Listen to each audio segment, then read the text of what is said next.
नमस्कार, सलाम और जूले। मैं हूं सोनम वांगचुक लद्दाख से।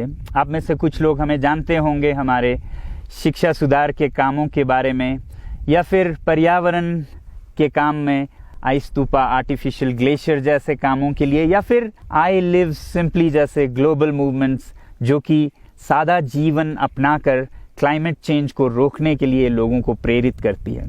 मगर दोस्तों, आज मैं इन चीज़ों के बारे में नहीं बल्कि आप लोगों को एक बहुत ही ज़रूरी संदेश देने के लिए आया हूं, जो कि चीन और भारत के बीच अभी जो टकराव और तनाव की स्थिति बनी है, इसके बारे में आपकी क्या जिम्मेदारी है।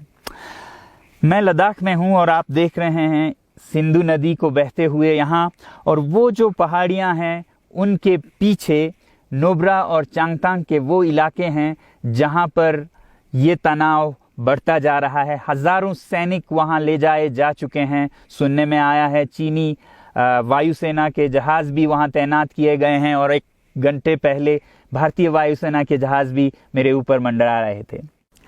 सामान्यतः जब सीमा पर तनाव होता है तो हम आप जैसे नागरिक ये सोचकर सो जाते हैं रात को कि सैनिक इसका जवाब दे देंगे।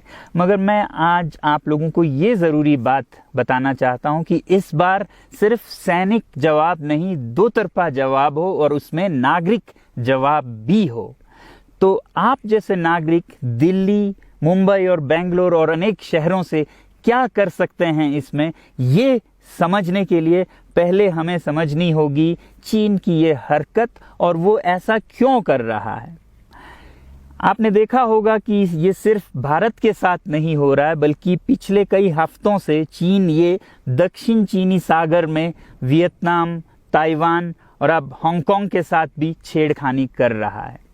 और मेरा ये विश्लेषण है कि वो ये सब किसी देश के साथ दुश्मनी के वजह से ज़्यादा अपने अंदर की समस्याओं को सुलझाने के लिए कर रहा है।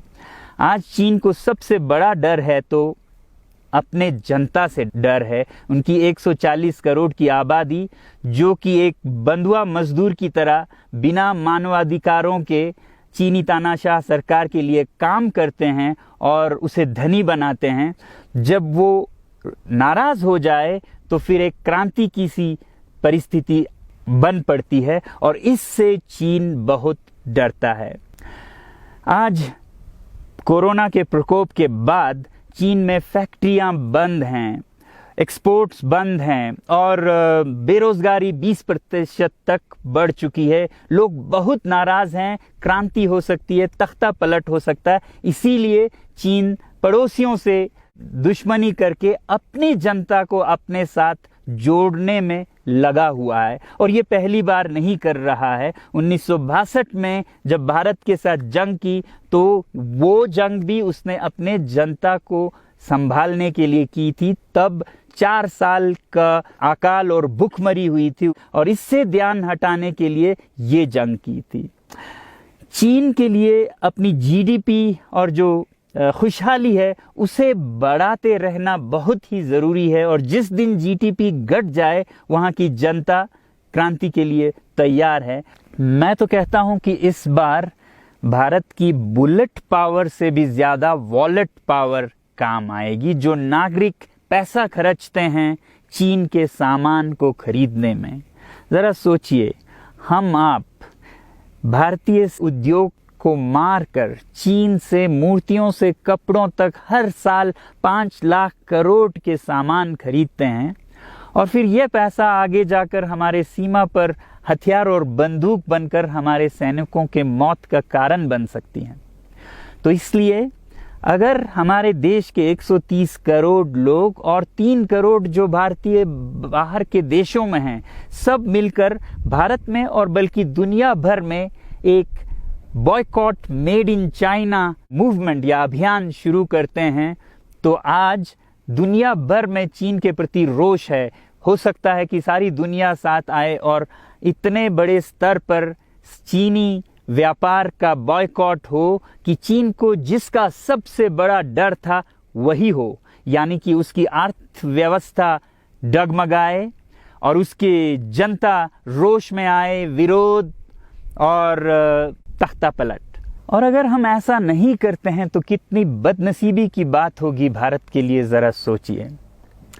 एक तरफ हमारे सेना सीमा पर जंग लड़ रही होगी और दूसरी तरफ हम आप चीनी सामान, मोबाइल से लेके कंप्यूटर्स, कपड़ों से लेके खिलौनों तक को खरीद कर उनकी सेना को पैसा भेज रहे होंगे, चीन की सेना को। ये तो हुई हार्डवेयर की बात। दूसरी तरफ हमारी युवा चीनी सॉफ्टवेयर, एप्स, गेम्स जैसे टिकटॉक, शेयरिट, इन सब में मस्त, उन्हें दूसरी तरफ से करोड़ों करोड़ों का पैसा भेज रहे होंगे।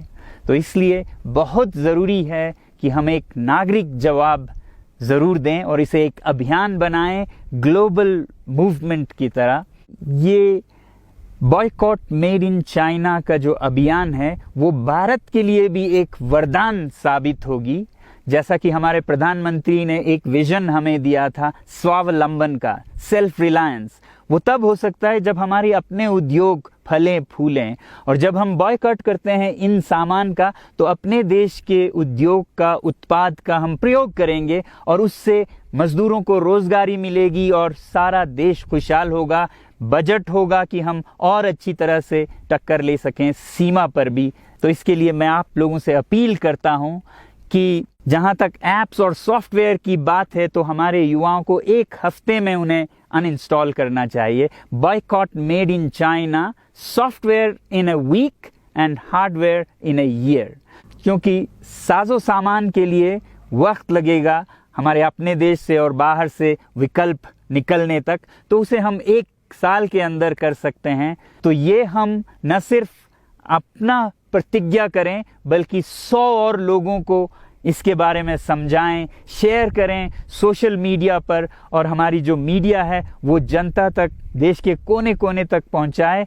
और जैसे ही इसका असर दिखने लगेगा, इंटरनेट से ऐप्स लाखों में, करोड़ों में अनइंस्टॉल होंगे, तो चीन को संदेश साफ जाएगा और यही एक तरीका उसे मेज़ पर पहुंचा सकती है जहां पर कि बातचीत हो शांति की।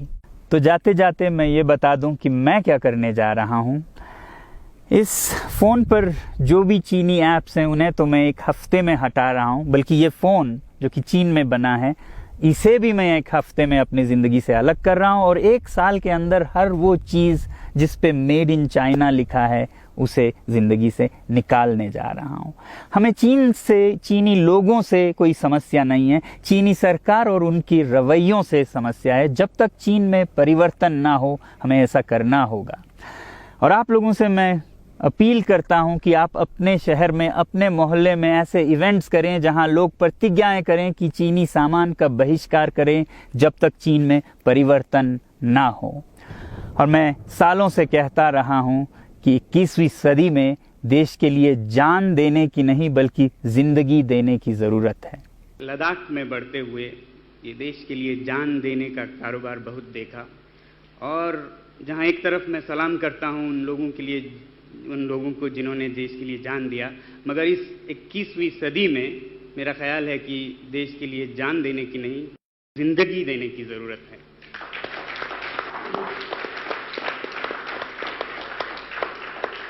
तो आप भी निभाइएगा अपना रोल।